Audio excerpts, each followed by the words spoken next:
ربیع الاول شریف کا مہینہ شروع ہو چکا ہے 1442 ہجری، اکتوبر 2020 میں۔ اب آپ دیکھیں یہ ہمارے ادھر چوک کے اندر وہ بڑا بینر لگ گیا ہے، نثار تیری چہل پہل پہ ہزاروں عیدیں ربیع الاول، سوائے ابلیس کے جہاں میں سبھی تو خوشیاں منا رہے ہیں۔ تو وہ ابلیس کس کو کہہ رہے ہیں؟ جو ان کے طریقے پہ نہیں منا رہا۔ ان سے پوچھے یہ آپ کا طریقہ کب شروع ہوا ہے؟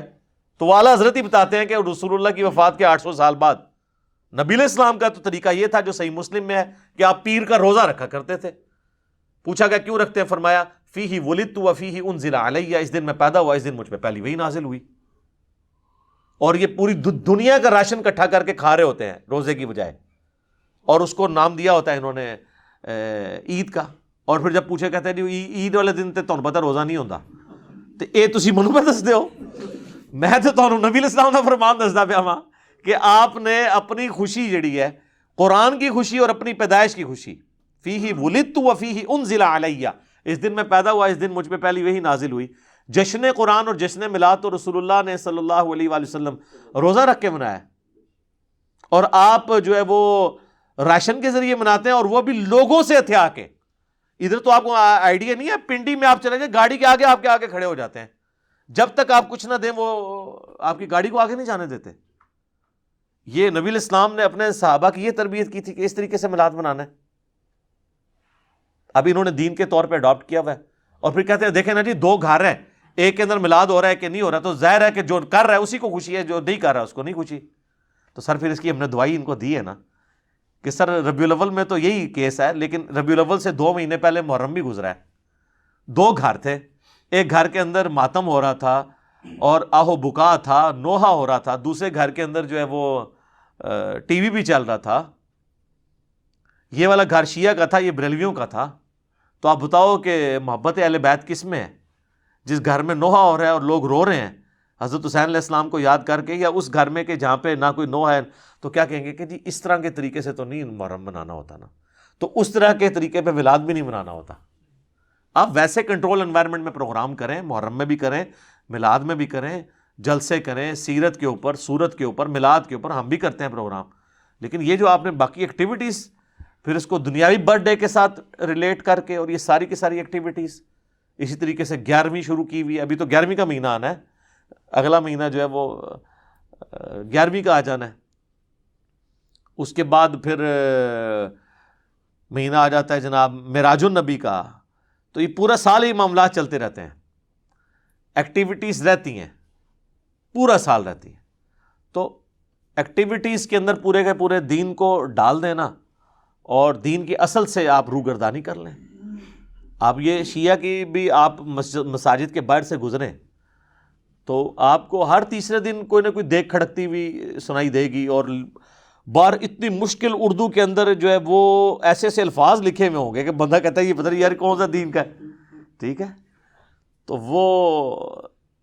وہ لکھا ہوتا ہے وہ بے شیر کا ماتم ہے جی، نہیں بے شیر وہ یعنی وہ چھوٹا بچہ جو ہے نا، بے شیر کا ماتم، یعنی وہ ایسا بچہ جو پیدا ہونے سے پہلے دودھ پینے سے پہلے مر گیا، اس کی ماں کا ماتم، یعنی سیدہ فاطمہ کی طرف وہ منسوب کرتے ہیں۔ اتنے مشکل الفاظ لکھے ہوئے ہوتے ہیں اور وہ ختم ہی نہیں ہوتے، پورا سال اس طرح کے معاملات چلتے رہتے ہیں۔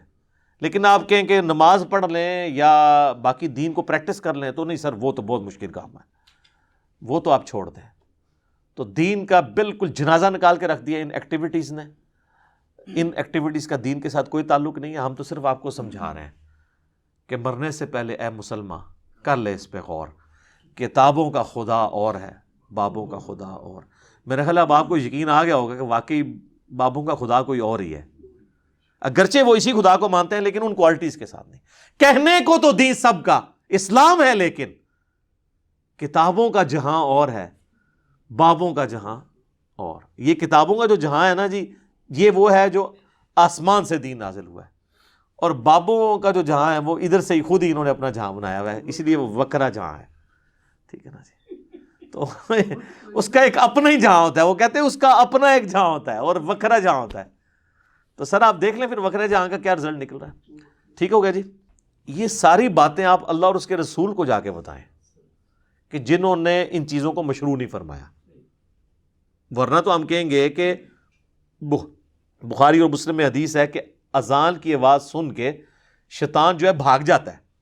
تو کیا تکلیف ہے کہ عیدین کی اذانیں نہ دی جائیں؟ کہ بعض لوگوں نے تو پڑھنی صرف عید کی نماز ہوتی ہے، تو کیا خیال ہے شروع نہ کروا دیں اذان، شیطان کو بھی بھگائیں؟ تو ہمیں کیا کہا جائے گا کہ رسول اللہ نے نہیں دی، ثابت نہیں. اس ثابت کو چھوڑو یار، حلال کام ہے کیوں نہ کریں؟ پھر آپ کو ہمارے والی ڈیفینیشن ماننی پڑے گی. جنازے کی اذان کیوں نہ دیں؟ اچھا اس میں انہوں نے ایک ایکسکیوز نکالا، جی جنازے کی اذان جو ہے نا جی، وہ جب بچہ پیدا ہوتا ہے نا، جو اذان دی جاتی ہے نا وہ اس وقت ہو جاتی ہے. کوئی گل بنا لی نے، کہانی بنائی ہوئی ہے. ٹھیک ہے جی، تو جتنی مرضی کہانیاں بنائیں، کہانیاں بناتے جائیں. اس طرح کی ایکٹیویٹیز کو نبی علیہ السلام نے ایک جملے سے ہی ختم کر دیا. صحیح مسلم میں حدیث ہے 2005، امام باقر علیہ السلام جو امام زین العابدین کے بیٹے ہیں اور مولا حسین کے پوتے ہیں، انہوں نے روایت کیا جابر بن عبداللہ سے، اور امام باقر سے ان کا بیٹا امام جعفر روایت کرتے ہیں 2005 نمبر حدیث کے. نبی علیہ السلام جب کبھی بھی خطبہ دیتے تو فرماتے اما بعد فإن خیر الحدیث کتاب اللہ وخیر الہدی ہدی محمد صلی اللہ علیہ وآلہ وسلم وشر الامور محدثاتها وکل محدثۃ بدعہ وکل بدعۃ ضلالہ وکل ضلالۃ فی النار. آگاہ ہو جاؤ، سب سے بہترین کلام اللہ کی کتاب ہے، سب سے ہدایت یافتہ راستہ محمد صلی اللہ علیہ وآلہ وسلم کا ہے. بدترین کام وہ ہیں دین میں جو خود سے داخل کیے جائیں، اس طرح کے تمام کام بدعتیں ہیں، تمام بدعتیں گمراہیاں ہیں، اور تمام گمراہیاں جہنم میں لے جانے والی ہیں. اللہم اجرنا من النار، آمین. تو جب آپ نے فرما دیا کہ ہدایت یافتہ راستہ میرا ہے، کل کو کوئی شخص جو ہے مغرب کے 3 کے بجائے 4 فرض پڑھے اور کہ جی میں نے زیادہ ہی پڑھے، اس میں کون سا غلط کام کیا؟ نہیں، نبی علیہ السلام کے بتائے ہوئے میں آپ نے خود سے چیزیں نہیں ایڈ کرنی. بخاری اور مسلم دونوں میں حدیث ہے من احدث فی امرنا ھذا، جس نے ہمارے تعلیم کی ہوئی دین میں کوئی چیز داخل کی فہو رد، تو مردود ہے. ہاں دین اصل اپنی جگہ پہ موجود رہے، آپ اس کو فیسیلیٹیٹ کریں تو آپ کو ثواب ملے گا. وہ صحیح مسلم میں حدیث ہے جس نے دین میں، اسلام میں اچھا طریقہ جاری کیا، جتنے لوگ عمل کریں گے اس کا ثواب اسے ملے گا، اور جس نے عمل کیا اس کے ثواب میں بھی کمی نہیں ہوگی، اور جس نے جاری کیا تھا اس کو سب کا کمبائنڈ ثواب ملے گا، اور جس نے برا طریقہ جاری کیا تمام کا وبال اس پہ ہوگا، اور وہ جو خود کر رہے ہوں گے ان کے وبال میں بھی کمی نہیں ہوگی. اس میں الفاظ ہے سنتن حسنتن، یا حالت رفع میں پڑھیں سنتن حسنتن اور سنتن سیئتن، اچھا طریقہ اور برا طریقہ، اچھی بدعت اور بری بدعت نہیں. اور یہ حدیث بھی آدھی بیان کرتے ہیں. یہ پوری حدیث تو یہ ہے، نبی علیہ السلام کے پاس کچھ نیو مسلم آئے، وہ بڑے غریب تھے، آپ کے چہرے مبارک پہ آثار آ گئے پریشانی کے، اور آپ نے نماز پڑھنے کے بعد مسجد میں خطبہ دیا اور لوگوں کو ترغیب دلائی کہ اللہ کی راہ میں خرچ کرو. تو ایک صحابی گھر گئے، وہ اپنے گھر کا کافی سارا سامان لپیٹ کے ایک بہت بڑے تھیلے میں ڈال کے، جو صحابہ کہتے ہیں بڑی مشکل سے وہ گھسیٹتا ہوا مسجد میں آ کے سین میں رکھا. اس کو دیکھا دیکھی لوگ باقی بھی لے آئے، اور حضور علیہ السلام کا چہرہ مبارک خوشی سے دمک اٹھا جیسا کہ سونا چمک رہا ہوتا ہے. اور پھر آپ فرمایا جس نے اسلام میں اچھا طریقہ جاری کیا. جیسے میں کہتا ہوں امام بخاری امام مسلم نے ایک اچھا طریقہ جاری کیا ہے حدیث کی کتابیں لکھ کے. حدیث کے، قرآن کی آیات کے سافٹ ویئر یہ اچھا طریقہ ہے، الیکٹرانک کاؤنٹر ایک اچھا طریقہ ہے، ہوائی جہاز پہ حج کرنا یہ اچھا طریقہ ہے، مسجد میں قالین بچھانا، ایئر کنڈیشن لگانا یہ اچھا طریقہ ہے. کوئی یہ تو نہیں کہتا کہ سامنے اس ایئر کنڈیشن کے اور اوپر اس قالین کے اور نیچے اس پنکھے کے منہ طرف خانہ کعبہ شریف، اگر اس زبان سے بھی نیت کرتا ہے تو یہ دین کو سپورٹیو طریقے ہیں. اس طریقے سے دین کو سپورٹیو طریقہ یہ ہو سکتا ہے کہ آپ قبرستان اگر دور ہے تو کسی بڑی گاڑی میں رکھ کے میت کو لے جائیں، اچھا طریقہ ہے. وہاں پہ اچھا ویل مینجڈ قبرستان ہو، یہ اچھا طریقہ ہے. لیکن وہاں آپ نے جو کچھ پڑھنا ہے وہ وہی پڑھنا ہے جو نبی علیہ السلام نے تعلیم فرمایا. ٹھیک ہے نا. اس طریقے سے قبر کھودنے کے لیے لیٹسٹ انسٹرومنٹ کو یوز کرنا وہ ٹھیک ہے، لیکن قبر ہی کھودنی ہے آپ نے، مردے کو آگ نہیں لگانی، وہ سنت نہیں آپ نے بدلنی. تو اچھا طریقہ اور چیز ہے، اچھی بدعت اور چیز ہے. باقی یہ جو سہارا لیتے ہیں نا صحیح بخاری سے کہ حضرت عمر نے تراویح کی جماعت کے لیے کہا تھا نعم البدعۃ ھذہ، یہ کتنی اچھی بدعت ہے. ہم ایک معصومانہ سوال کرتے ہیں کہ حضرت عمر نے جو تراویح کی جماعت شروع کروائی ہے، کیا اس کی اصل دین میں موجود نہیں تھی؟ بخاری مسلم میں الفاظ ہے کہ 3 دن آپ نے خود پڑھی، چوتھے دن آپ نے منع فرمایا کہ مجھے خدشہ ہے تم پہ فرض نہ ہو جائے. تو اس کی اصل تو حضور نے خود کی ہوئی تھی، جاری اس لیے نہیں فرمائی کہیں فرض نہ ہو جائے. حضرت عمر نے اپنے دور میں یہ چیز سوچی کہ بھائی حضور کو پسند تھی، لیکن وجہ یہ تھی کہ کہیں امت میں فرض نہ ہو جائے، اب تو وہی نازل نہیں ہونی. تو انہوں نے اس کو ابلیگیٹری نہیں کیا، بلکہ وہ مسجد میں آئے تو دیکھا لوگ ٹولیوں میں جماعت کرا رہے ہیں، تو ایک امام کے پیچھے ان کو جمع کیا اور کہا نعم البدعۃ ھذہ. یہاں پہ بدعت وہ لغت کے معنوں میں ہے، اصطلاحی بدعت نہیں ہے. اور دیکھ لیں انہوں نے ایک مردہ سنت کو اس طریقے سے زندہ کیا، لیکن چونکہ حضور نے اس کو جاری نہیں کیا تھا، امت نے اس کو ایکسیپٹ نہیں کیا. آج کسی کی جرت نہیں ہے وہ کہہ دے کہ تراویح جو ہے اس کی جماعت فرض ہے. الٹا صحیح بخاری میں موجود ہے کہ حضرت عمر نے خود نہیں پڑھی، آپ نے ادھر ورڈکٹ دی کہ سب سے بہتر مرد کی نماز وہ ہے جو رات کے آخری پہر میں گھر میں اٹھ کے پڑھتا ہے. تو آپ اس جماعت سے بہتر تو گھر والی تراویح کو قرار دے رہے تھے قیام اللیل کو. حضرت عمر نے تو اس میں الفاظ نہیں کہ آپ نے خود پڑھی ہو، بلکہ وہ گھر سے وزٹ کیا واپس چلے گئے. تو دیکھ لیں خلفائے راشدین بھی اگر کسی مردہ سنت کو زندہ کرتے ہیں نا، دین کا حصہ نہیں اسے بنوا سکتے. وہ دین وہ ہے جو آسمانوں سے نازل ہوا ہے، دین اس زمین کی چیز ہی نہیں سر.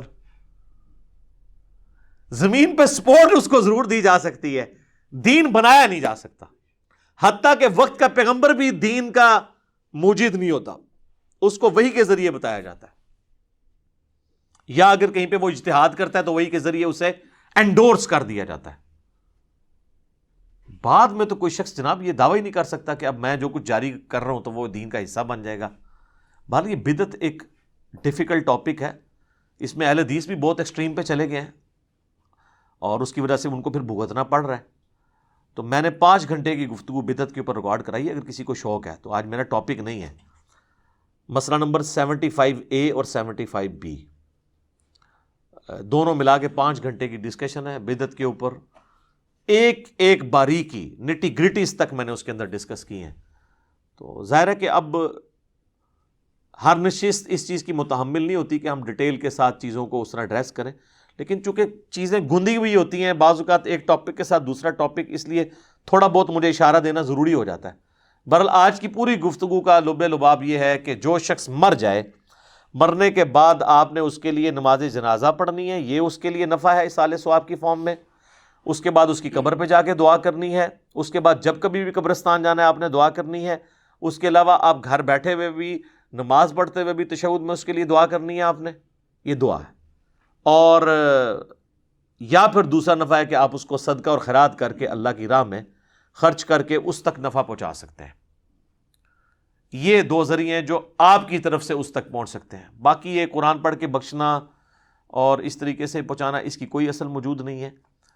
اولاد جو کچھ نیک اعمال کر رہی ہے، چاہے قرآن پڑھ رہی ہے یا نیک اعمال نماز کی شکل میں کر رہی ہے، حج کی شکل میں، وہ آٹومیٹکلی ماں باپ کو ثواب مل جاتا ہے، اس کے لیے بخشنا ضروری نہیں ہوتا. تو اس حوالے سے میں سمجھتا ہوں کہ اہل حدیث مکتبہ فکر کا جو موقف ہے اصالہ ثواب کے حوالے سے وہ بہت مضبوط ہے کہ یہ ساری کی ساری ایکٹیویٹیز دین میں جو خود سے داخل کی گئی ہیں اسے کنڈیم کیا جائے. باقی جہاں تک ہمارے بریلوی بھائی ہیں، دیوبندی ہیں، شیعہ ہیں، وہ اس معاملے میں بہت آگے جا چکے ہیں. اب ان کو ریورس گیئر لگوانا بھی آلموسٹ مشکل ہو گیا ہے، کیونکہ آپ جو چیز انہوں نے دین سمجھ کے اڈاپٹ کر لی ہوئی ہے، اب آپ اس کے خلاف بولیں گے تو وہ تو سمجھیں گے کہ آپ دین کے خلاف بول رہے ہیں. اور سب سے پہلے وہ لوگ آپ کے خلاف کھڑے ہوں گے جنہوں نے کبھی نماز بھی نہیں پڑھی ہوگی. وہ اس طرح کی ایکٹیویٹیز کو اس طریقے سے مضبوطی سے دین سمجھ کے اڈاپٹ کیے ہوئے ہوں گے، لڑنے مرنے کے لیے تیار ہو جائیں گے. آپ دیکھتے ہیں کہ کئی جنازوں کے اوپر جھگڑا ہو جاتا ہے کہ جی جنازہ کس سے پڑھوانا ہے. ایون اگر وہ اس کے اوریجنل جو ولی ہیں اپنے بیٹے، اگر وہ کتاب و سنت کے منہج پہ آئے ہوئے ہیں اور وہ جنازہ پڑھا کے تو اجتماعی دعا نہیں کراتے، تو ساتھ کے رشتہ دار جو ہے نا 3-4 بندے لے کے سائڈ پہ ہو کے دعا مانگنا شروع کر دیتے ہیں. کون سی آپ دین کی خدمت کر رہے ہیں؟ انتشار پیدا کرنا چاہتے ہیں.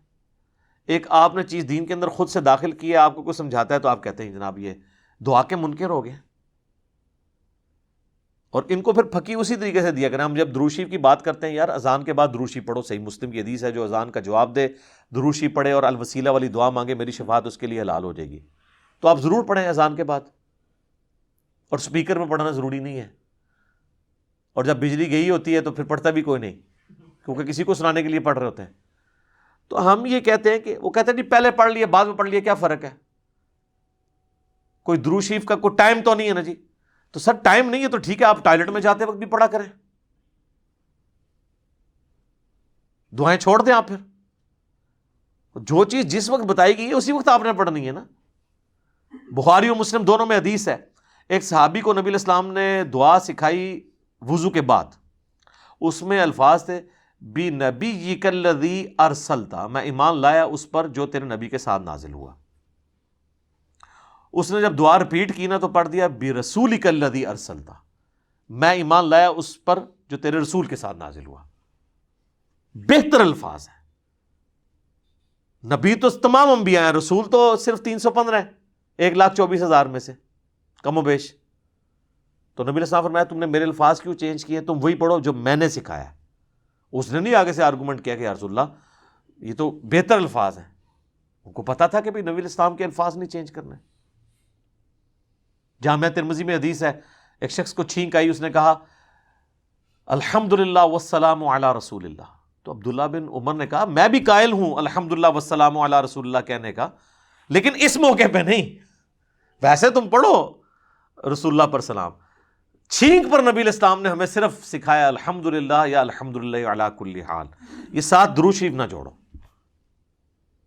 آج کے دور میں عبداللہ بن عمر ہوتے تو یہ 295C لگواتے اور کہتے کہ جی آپ نے تو درود کے منکر ہیں، آپ کے دل میں بغض ہے درود کا، بغض ہے درود کا۔